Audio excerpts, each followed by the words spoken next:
ओम शांति दोस्तों। नमस्कार दोस्तों। नींद हमारे लिए एक बायोलॉजिक नेसेसिटी है और हजारों लोगों के हजारों प्रकार के प्रश्न होते हैं कि भाई सोना क्यों जरूरी है, सोना कितना जरूरी है, सोने के वक्त क्या होता है, नींद हमारे लिए कितनी स्टेजेस में आती है, उसके हमें क्या फायदे होते हैं, उसके पीछे साइंस क्या है और दोस्तों सही नींद क्या है। आज दोस्तों मैं आपको अपने स्लीप के इस फर्स्ट एपिसोड में बहुत सिंपल तरीके से कुछ मैजिकल बातें बताऊंगा जो हम सबको अपने जीवन में समझनी चाहिए। दोस्तों स्लीप जो है वो एक रेस्टोरेटिव फिनोमेना है दोस्तों, एक एक्सरसाइज है, एक रिपेयर फिनोमेना है हमारे बॉडी के लिए।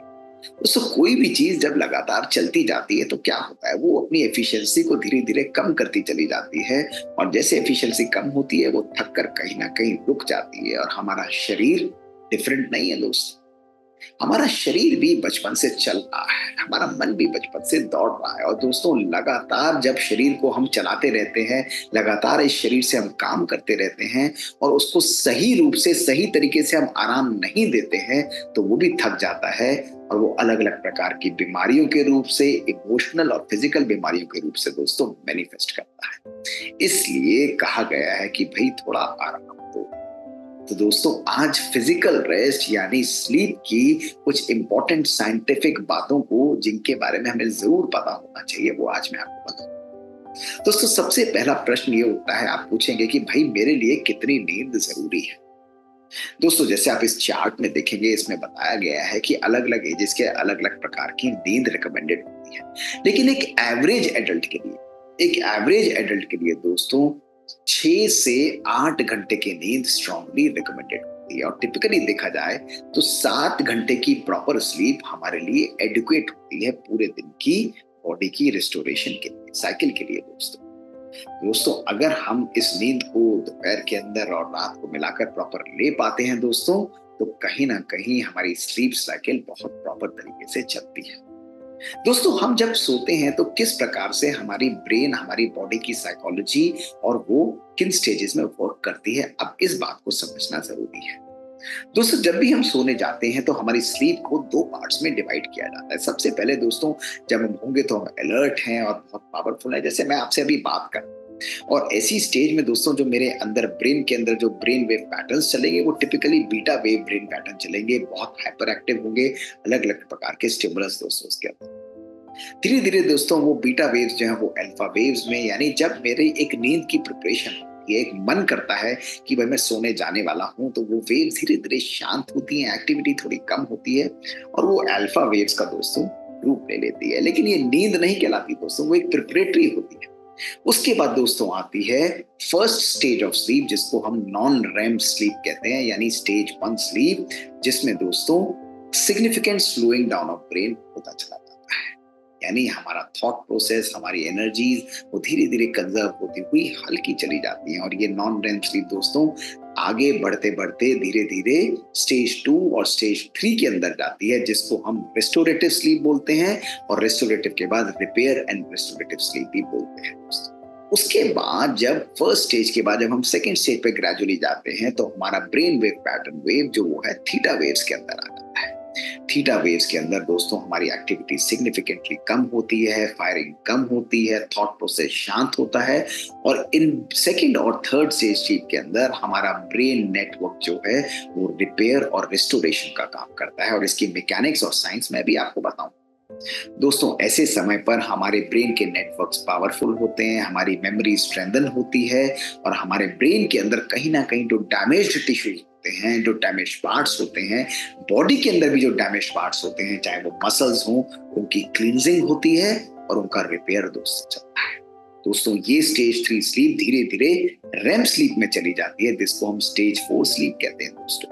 स्टेज 4 स्लीप, रेम स्लीप हमारे इमोशंस के लिए इंपॉर्टेंट है, हमारे कॉग्निटिव पावर के लिए इंपॉर्टेंट है और दोस्तों कहीं ना कहीं इसी स्लीप के अंदर हमारे ड्रीम्स आते हैं, विविड ड्रीम्स आते हैं जिनको हम याद भी रखते हैं, वो कभी कभी वायलेंट भी हो जाते हैं क्योंकि ये पावरफुल तरीके से हमारे सबकॉन्शियस ब्रेन से दोस्तों जनरेट होते हैं। जहां दोस्तों कभी लोग इसको ड्रीम स्लीप के रूप में भी पालते हैं, लेकिन वही इसका एक इंपॉर्टेंट कार्य भी होता है कि यही वो स्लीप है जिसमें हमारे ब्रेन की क्रिएटिव पावर और हमारे ब्रेन की मेमोरी पावर दोस्तों बहुत सुंदर रूप से डेवलप होती है।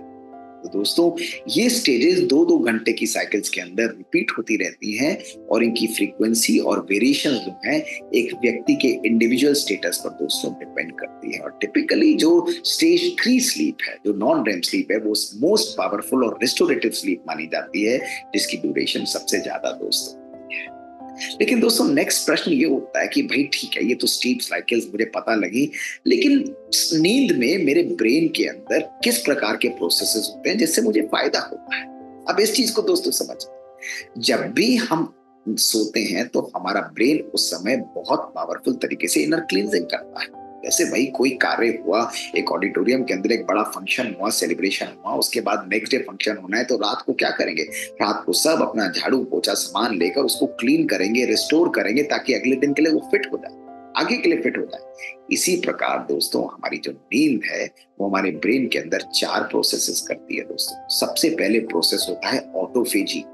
ऑटोफेजी यानी खुद के सेल्स को खाना दोस्तों। और किन सेल्स को खाना, जितने भी नेगेटिव सेल्स हैं, नेगेटिव टिश्यूज हैं, खराब टिश्यूज हैं, उन टिश्यूज को वो खाती है, उनको डाइजेस्ट कर देते हैं हमारे ब्रेन के जो सेल्स हैं और उनको क्लीन करते चले जाते हैं। दूसरा प्रोसेस दोस्तों जो नींद के अंदर होता है वो है स्वीपिंग फिनोमेना। स्वीपिंग फिनोमेना यानी जो डेड सेल्स हैं, जो डेड केमिकल्स हैं, वेस्ट केमिकल्स हैं, उनको वो स्कैवेंज करके हमारे ब्रेन से एक्रीट करके बाहर निकालती है और लिम्फेटिक्स के द्वारा दोस्तों, सर्कुलेशन के द्वारा उनको हमारी बॉडी से बाहर कर देती है। दोस्तों तीसरा फिनोमेना जो हमारे ब्रेन में बहुत एक्टिवली चलता है वो है ग्लाइलिम्फेटिक्स के द्वारा जितने भी हार्मफुल केमिकल्स, जितने भी हार्मफुल एग्रेसिव न्यूरोट्रांसमीटर्स हैं जो हमारे ब्रेन के लिए यूजलेस हैं दोस्तों, जो हमारे ब्रेन के साइनेप्टिक यानी जो इलेक्ट्रिकल करंट को इंटरफियर करते हैं, उन सब नेगेटिव केमिकल्स को वो हटाकर बाहर करती है। और जो हमारे ब्रेन का सेरेब्रोस्पाइनल फ्लूइड होता है दोस्तों, उस सीएसएफ को भी वो रिप्लेस करती चली जाती है, उसको भी फ्रेश बनाती जाती है। और चौथी चीज दोस्तों जो हमारे ब्रेन में होती है वो है हमारे डेड कनेक्शंस को समाप्त करते हुए जो ब्रेन के नए नेसेसरी कनेक्शंस हैं उनको भी बिल्ड कर, वो कनेक्शन भी दोस्तों ब्रेन के अंदर होते हैं। तो दोस्तों इस सोने को एक आम बात नहीं समझना। हम सोचते हैं हम थोड़ा सा ही सोए उससे हमारा कार्य चल जाता है, नहीं दोस्तों, नींद हमारे लिए पावरफुल रेस्टोरेशन का काम करती है।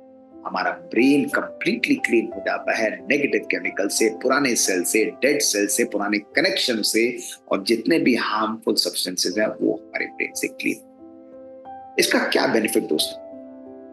नेचुरल क्वेश्चन आता है कि भाई चलिए मैं प्रॉपर्ली सो लिया दोस्तों, तो सबसे पहले यदि हम ब्रेन को देखें तो हमारी मेमोरी पावर बहुत पावरफुल तरीके से स्ट्रांग हो जाती है। जब भी हम सोते हैं दोस्तों तो हमारी सोचने और समझने की शक्ति, हमारी निर्णय करने की शक्ति और हमारी याददाश्त जो है वो ब्रेन के लिए, ब्रेन के अंदर बहुत पावरफुल तरीके से विकसित होती है। यदि लोग ये बोलते हैं कि भाई मेरी मेमोरी पावर कम हो रही है, तो चेक करिए कहीं ना कहीं कुछ नींद या किसी चीज, क्वालिटी ऑफ नींद में कहीं ना कोई डिस्टर्बेंसेस तो नहीं। दूसरी दोस्तों जो पावर है वो कॉग्निटिव पावर होती है। अब कॉग्निटिव पावर आप कहेंगे भाई क्या होती है, जरा आम लैंग्वेज में समझाएं। भाई देखिए, जैसे आप एक जहाज के कैप्टन हैं और उस कैप्टन को एक बंदरगाह पर यानी एक सी शोर पर आकर अपने जहाज को खड़ा करते हैं और आपके सामने 50 प्रकार के मॉनिटर्स हैं और आपको 50 प्रकार के सिग्नल्स मिल रहे हैं कि ऐसे ऐसे ऐसे ऐसे आपको करना है। लेकिन कॉग्निटिव पावर कहती है कि उन 50 सिग्नल को, इनपुट्स को आते हुए भी एक रेलेवेंट सिग्नल को आपको रिसीव करना, इंटरप्रेट करना और उस इंटरप्रेट को करते हुए उस निर्णय को लेना और अपने जहाज को सही जगह पर लगा देना, ये कॉग्निटिव पावर होती है। यानी मल्टीपल इनपुट जब आपके पास आए उनमें से सही इनपुट को चुनकर डिसीजन लेना, ये कॉग्निटिव पावर दोस्तों, नींद हमारी कॉग्निटिव पावर को बढ़ाती है। इतनी शक्ति नींद के अंदर है दोस्तों। यही नहीं, जब हम सोते हैं तो हमारा इमोशनल स्टेबिलिटी, हमारी वेलबींग, हमारी एनर्जी, ये सिग्निफिकेंटली बढ़ते हैं दोस्तों।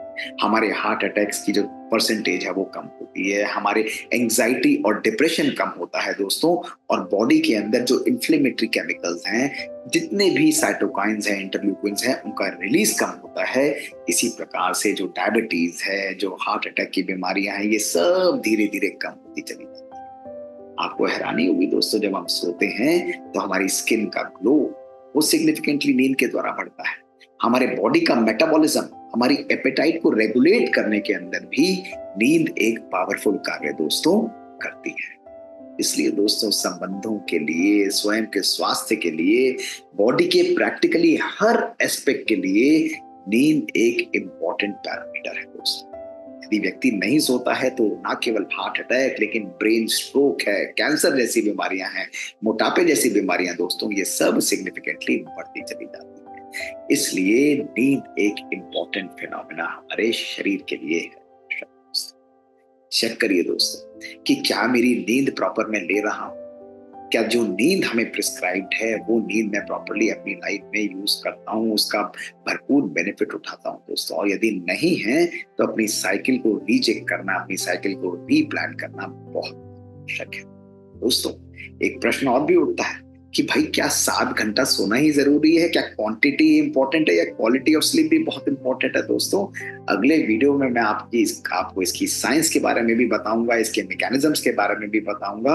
और दोस्तों तब तक आप अपनी लाइफ को रिजुविनेट करिए, प्रॉपर नींद दीजिए दोस्तों। भोजन और एक्सरसाइज के साथ हमारे जीवन का तीसरा आधार स्तंभ जो है वो है प्रॉपर नींद यानी प्रॉपर आराम। तो दोस्तों बहुत जरूरी है इसकी साइंस को समझना। शुक्रिया दोस्तों।